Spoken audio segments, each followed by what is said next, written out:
My name is Josephine Wanja. I am the marketing manager at IWD, Kenya. As a day that celebrates women and puts us in the center stage, the International Women's Day to me is a day that puts a spotlight on women who are thriving in areas that are typically male-dominated sectors. So we have a chance to now celebrate women who are doing brilliant things in business, who are doing brilliant things in the automotive industry, in innovation, and for us in the EV sector, where there's a lot of new technology coming up. We celebrate women in technology, in IT, and this is just that day to put us in the spotlight where there's nothing else going on in this world. There's nothing else as important as celebrating women today and forever.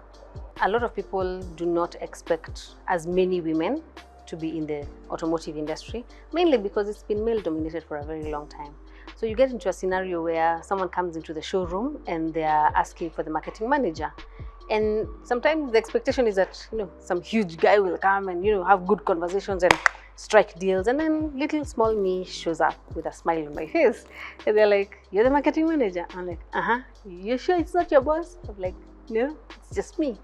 But the conversations that ensue from that actually are more fruitful, and it tends to surprise a lot of people, which is a good thing. And you're seeing more and more women in the automotive industry at different levels. So it's no longer just at the reception or etc. You're seeing women raising up to be managers, being directors, even being CEOs of automotive companies in this country. So it's a good thing, it's brilliant, it's lovely.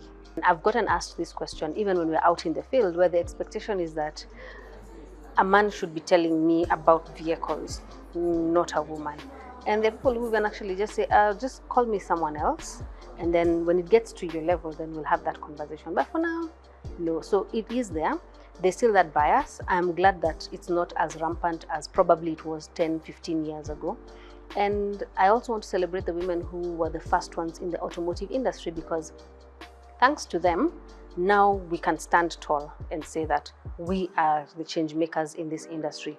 We are bringing in our quote-unquote softness into this very, very hard and manly industry, and it's all for the better.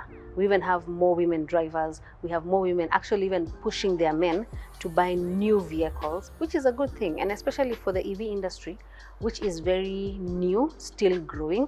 There's a lot of disinformation and misinformation, but women are coming up and standing tall, being able to speak up and say, no, this is actually the future, this is the way to go.